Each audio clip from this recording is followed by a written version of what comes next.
Republicans currently rule the House, the Senate, and the White House, but our next guest has been working hard to tip the scales for Democrats. Please welcome back Congresswoman Jasmine Crockett.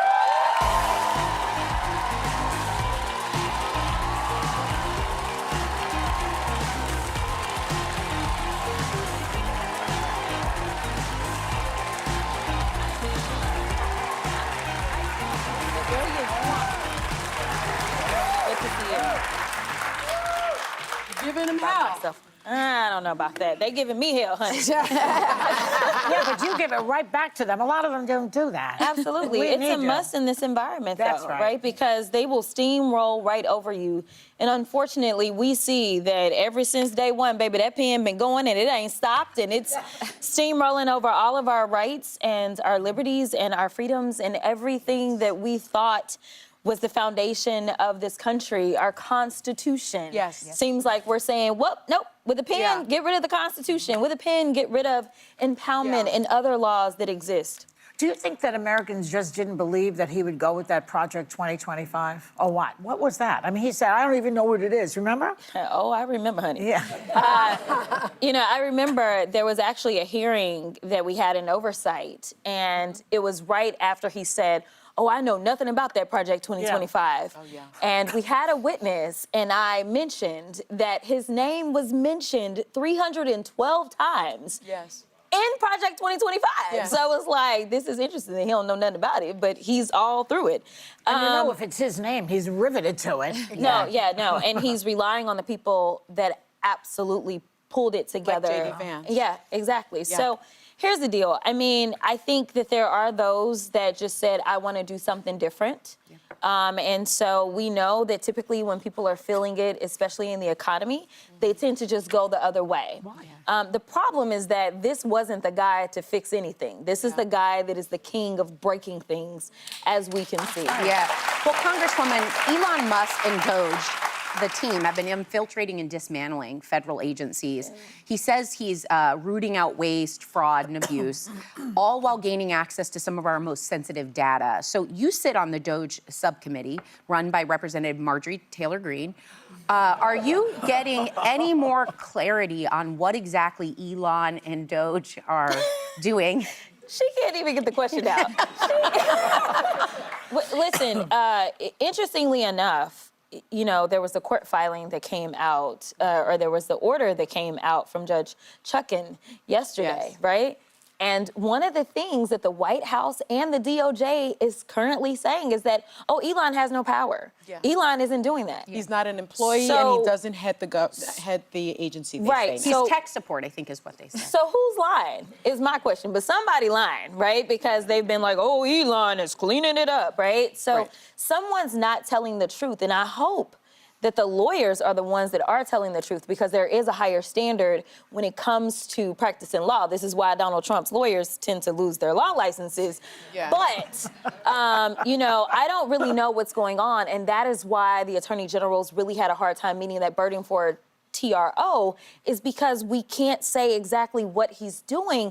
But the problem is we've never in this country, at least in my lifetime and in most other people's lifetimes, experienced someone who is so ingrained. And so we're going to have to start talking to some of these people that are getting fired. Yeah. And we're going to have to find out from them, who is it that told you that you were experiencing your last day at work? Yeah. Talk to us about these little teenagers running around. Was it one of them? Well, they're doing it through OPM.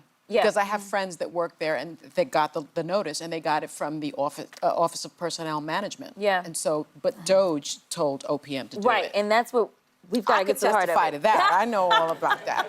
But let me ask you this, Congresswoman. We're also seeing mass firings of federal workers across agencies like the Department of Education, the VA, the CDC, the FAA, even the USDA.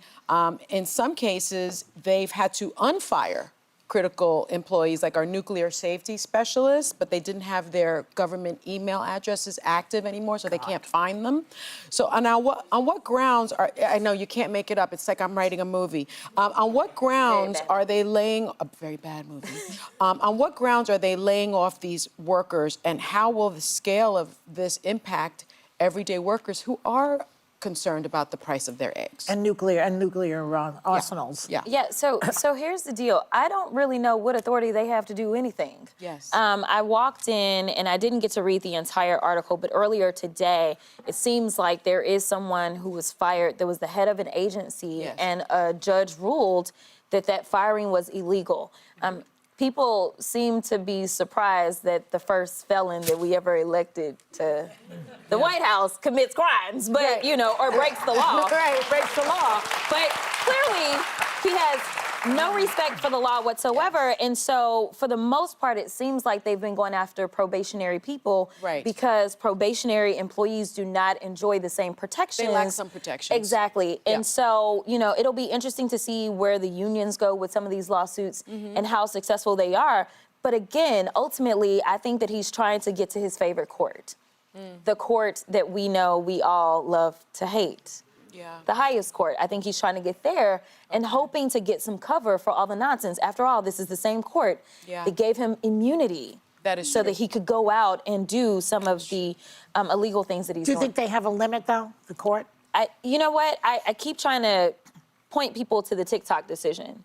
Not necessarily because of the subject matter, Yeah. but more so because basically they said, no, this was signed into law, and in a 9-0 decision, they would not allow him to unilaterally overturn it. So we will see how well they hold up, but we know that this administration keeps threatening judges.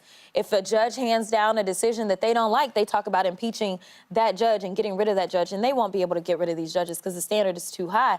But he may end up telling some of those Supreme Court justices that are his, it's time for you to go.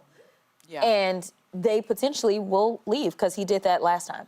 Well, I want to ask you about Democrats. You're obviously leading next generation voice in the Democratic Party. And while Trump is moving at this breakneck pace, it feels like signing all these EOs, doing these long-ranging press conferences in the Oval Office, Democrats seem to not be getting their footing on what the message and strategy is to push back. We think of the leaders chanting, "We will win" outside of Treasury, which was widely panned. You've talked about Democrats needing a branding overhaul. Are you satisfied with the approach so far, and what do they need to do to kind of get their mojo back? You know what? I think that just like the rest of the world, we've got a bit of whiplash because for some people, even those that voted for him, they said, well, we've been here before. And we didn't fall apart the last time he was here, so we won't fall apart this time. And so I think that while we had the playbook right there for us, Project 2025, I still think that even some Democrats were like, oh, well, he's just going to do what he did last time. And he's not. World leaders are recognizing that he's not the same. I mean, he's 10 times worse. And imagine that. This is the guy that oversaw how many deaths during COVID, right? And now we had Ebola breakout. Now we've got measles breakout. Like, this is bird flu, because they were some of the other people that got fired. USDA firings. Yeah, no. And he's like, oh, well, wait a minute. Like, this is just literally not even partisanship, in my opinion, at this point. This is incompetence. And I think that, no, seriously, it's incompetence.